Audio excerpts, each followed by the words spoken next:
Everybody. So, I'm a few drinks here, and either way, welcome to a new place first and foremost, I suppose. I've been moving for the past couple of weeks, so that has been a good time. I currently had a couple of drinks, so I'm feeling good, and I thought I'd at least make a video. You know, it's been a while, all things considered, way longer than I tend to like. Actually, I think we're now slowly creeping up on a month here. I mean, granted, I've been spending the past month moving, but regardless. So either way, this is my first chance that I've had in a while to actually make a video. So, at least letting you all know very quickly, I will be coming up with a new scripted video very soon, within the next week. Getting back on track with that. Just looking into a couple of RPGs now, one to write. But coming up in a couple more weeks is Gen Con. One of the biggest gaming events of the year, and for the first time I'm happy to say that I will be at Gen Con. So, for anybody who's going to Gen Con, you want to, I don't know, meet the host of Crit or Miss, then I guess you're going to get your chance.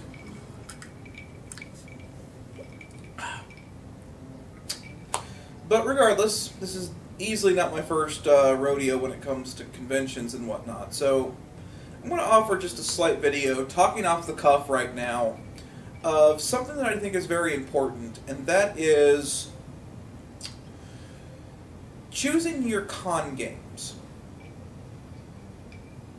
As you know, with any tabletop or gaming convention, like Origins, Gen Con, whatever, there's tons of con games out there. Official con games, unofficial ones, I mean, but really what we're going to cover on here is the official con games.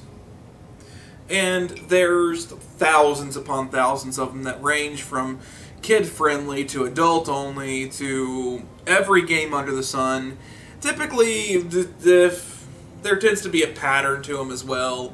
You'll always have like some D&D games. You're going to have like a Cthulhu tournament. You're going to have, what else? Let me think here. You usually have like a 3 or 4 World of Darkness games pop up, and they can be new or old, and they can vary. But the point is that there's thousands of them, and they really range in quality. For a lot of people who are privileged like myself, I have tons of friends who are huge into tabletop gaming, so I get to play on a weekly basis. Constantly, and I could run any game that I wanted to right now if I wanted to. I could get the people. It's easy. I'm friends with enough people, but for a lot of people, cons can sometimes even be it as far as role playing is concerned, or at least role playing with people at a table. That's gotten a little less the case as the years have gone on, but still, you get my point that this is a big moment for a lot of people, and especially with con season. You have a lot of games out there, and you want your games to be good. You want your experiences to be good. So, I'm just throwing out a couple here that are very telltale warning signs that, not necessarily that it's going to be bad, but enough that you should at least be slightly worried about what's going to happen. So, consider this video just some general tips to help you navigate whenever you're looking through that catalog of legitimately 300 to 800 pages of games that you can get involved with. And this includes tabletops and LARPs. So, what's a couple of big red flags to at least say that I should look a little bit further into this other than at face value? The biggest one for me, and if you've been following me for a while, especially away from Crit or Miss, you'll know on Project Derailed, Nick and Fiona have talked about a horrific homebrew experience that they had, but homebrews in particular you should be wary of. I'm not saying that they're all bad. As a matter of fact, some can be good, some can be amazing, but for the most part, a lot of people who sign up for homebrews at conventions have ideas, and some of them are really good, but you quickly kind of pick up that there's a reason there's a vetting process when it comes to publishing things. And that is to weed out a couple of people who I think the good term is like who can't control the creative monkeys in their head, who cannot control the creative monkeys in their head, and so they end up with very strange sort of games that are all over the place, that have convoluted rules and whatnot, and some of this is part of the learning process, but other parts is they just want to show off their creation and expect everyone to be on board with it. Homebrews you should be wary of. Not to say that they are bad, but to say that if you do not know who this person is, you could get anybody. It's literally a roll of the dice on who you can get. You could get an amazing homebrew experience, or maybe even, you know, the next RPG, the next big RPG out there, the next person that works on the big RPGs. Or you could get some dude who came up with this homebrew that he thinks is the greatest ever, tested it on 2 of his closest friends who also agree with him, and then suddenly you're in the worst gaming experience of your life, dealing with this dude's shitty homebrew system. So the biggest red flag for me is definitely homebrews. Once again, not to say you shouldn't join them, to say that you should be wary. Number 2, other things to be wary of whenever you are choosing your con games. Watch out for companies. Watch out for companies. And the reason being is because these are people that are trying to sell you something. They're trying to sell experiences, and they can run the gamut. Once again, you're not really sure what they're selling you, how they're selling it, or why they're selling it. So usually companies can usually put across at least decent games and LARPs, but for the most part they're not there to actually tell a good story. They're not there to tell an interesting narrative. They're there to sell you something. And inevitably, if you join a game that is associated with a company, you're going to have about 40 minutes of gameplay and then 20 minutes of them trying to sell you either products or their gaming systems or their gaming style, or trying to get you to, like, I don't know, buy them to, like, help you run certain LARPs. It runs again. I've run into several of these. So whenever you're playing with a company, be wary, because no matter what, a company is always out to sell you something. So if you see something that's run by, like, I don't know, Creative Gamers Incorporated, be cautious, because regardless, they're going to either try to sell you something or they're going to try to get you on board with other things. In the best case scenario, it's playtesting for an actual legitimate franchise. In the worst case scenario, they're traveling snake oil salesmen who just want to find a way to get money by offering you something that you enjoy. Another one, this one tends to fall to LARPs and tends to fall to like World of Darkness mainly, but like not necessarily the case. World of Darkness can be the worst offenders here. Watch out for LARPs that have very long histories attached to them, or is part of an overarching world that is coming together. Especially if you're a newcomer. I mean, if you're already involved and you've been involved for some time, that's for you. But if you're a new person, if you're like, I would really like to try LARPing, and if you find a group that has been doing this for years, that's problematic, because usually these people have been playing with each other at cons for years, and for their actual, like, groups, you know, month after month after month. Living World of Darkness, I know, I don't know if it still exists, it might not, I'm not sure, but giant LARP communities that are interconnected and have these big events.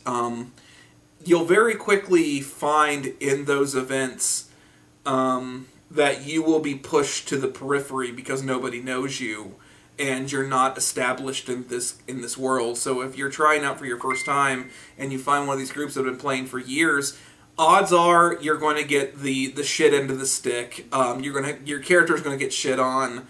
you're not going to have a very good gaming experience. So if you're really like curious about LARPing and you want to start in a con, I would look towards one-off groups.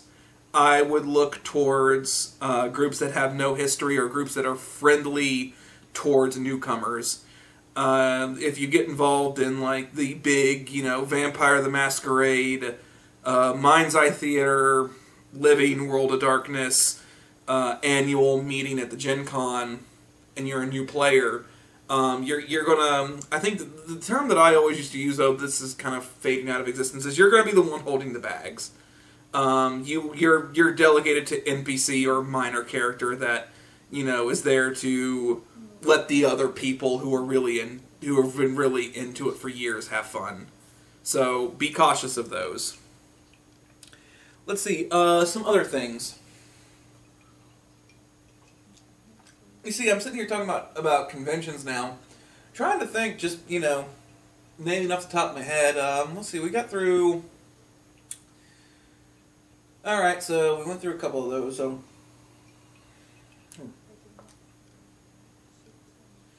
really, I think that's it. I mean, if you're at conventions and you especially know the person to always sign up for it, you know what's really fun, in my opinion? If you're going to a convention, though, like, as I've gotten older, I've gotten away from this because I get, as you get older, you get very set in your ways, and, even if you're, like, 15, 16, you don't think so, just trust me, you're going to get set in your ways in certain things and how you like things. So I started to get away from this, but, like, some of the most fun that I had at conventions that I went to is pickup games that aren't in the catalogs, where it's just 3 to 4 people wandering around on the con floor, getting together and playing.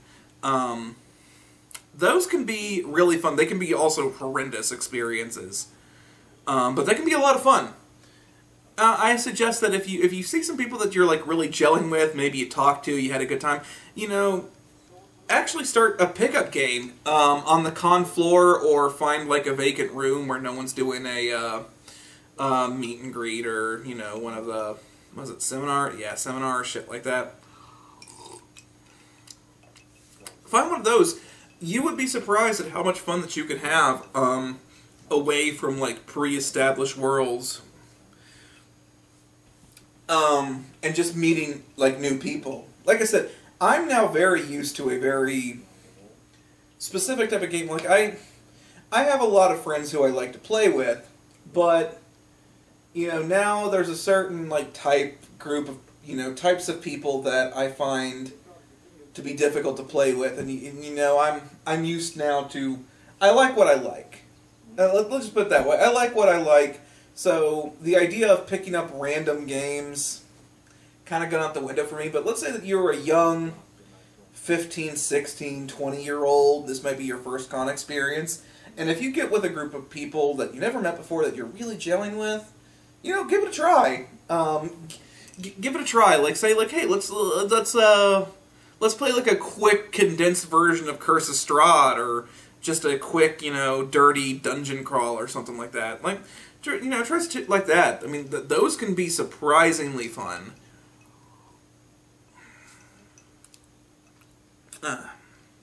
What else? Now I'm thinking about conventions. Like, that's the thing is, whenever you're thinking about conventions, like, like old things kind of like pop into your mind. Playing various games, like, what else? Oh, here's another one that you should probably take with a grain of salt. If somebody, this kind of ties into the homebrew shit, but if someone is play testing a game, it's not necessarily a bad thing. That you get into these groups, but you should certainly do your research before you join a playtesting group. Usually a lot of these playtesting groups now, like, 10, 15 years ago, fucking hell, you wouldn't be able to find shit on there unless you happen to look on some random ass forum. Nowadays, people get their shit out pretty quickly when it comes to RPGs online and whatnot, especially if they're playtesting. So if you find a group that's playtesting, that's maybe in beta, fucking beta, I don't know. Whoever fucking thought the beta was, whatever. If you find a group that is near completion or something, look into that. At least like do a Google search really quickly to look into it, because you'll quickly find information about how the game is, and you can kind of very quickly pick up red flags on if there is source material that is very toxic or nasty.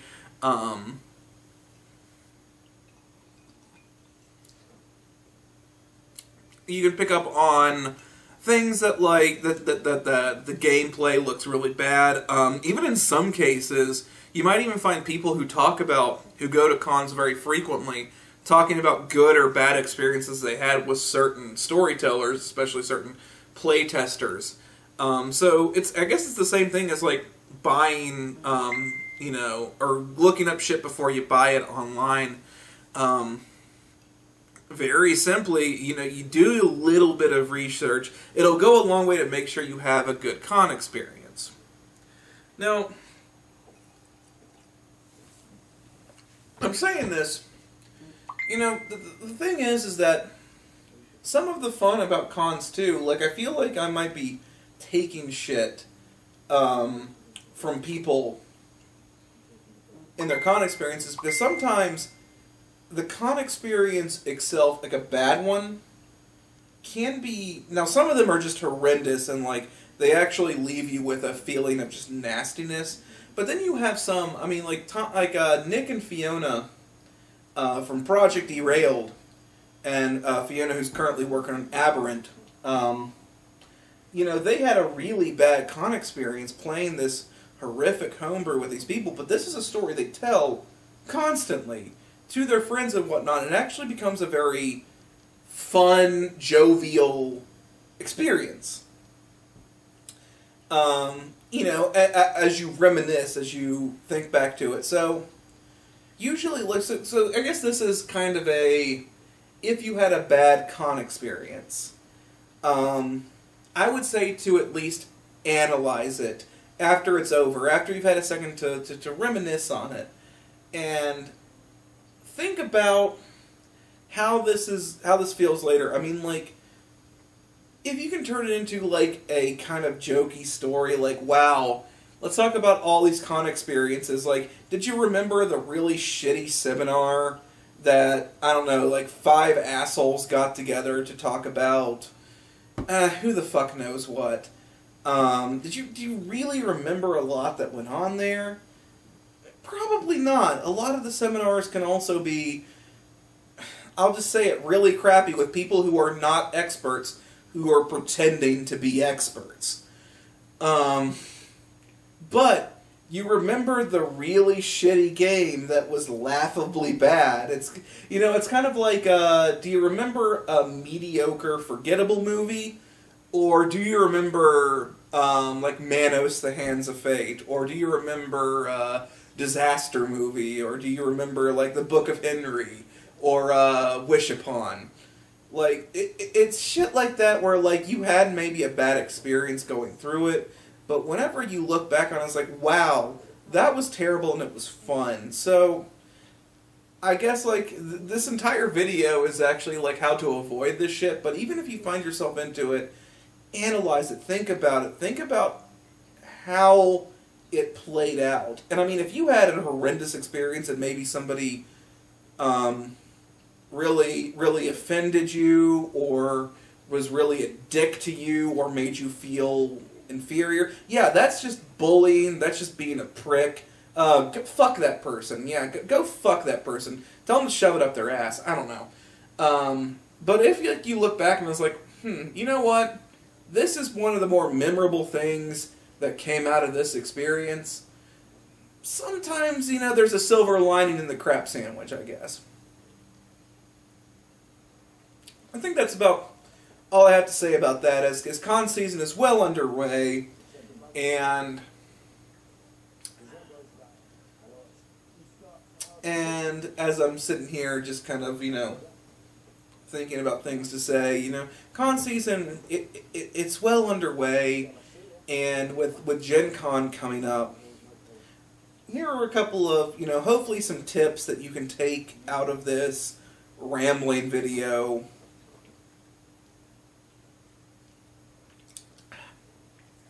Tips that you can take out of, and also just kind of general advice from someone who's gone to several cons over the years, on how to enjoy and also how to really kind of think back on the things that went well and the things that didn't went well. So, regardless, thank you all so much for watching and making it through this video. I promise to have some more well-managed, well-created content out very soon. Thank you all so much for staying with me, for continuing to watch. I really appreciate it. I hope you all have a fantastic night, and if you're going to Gen Con, you know, maybe I'll see you there. Until then, cheers.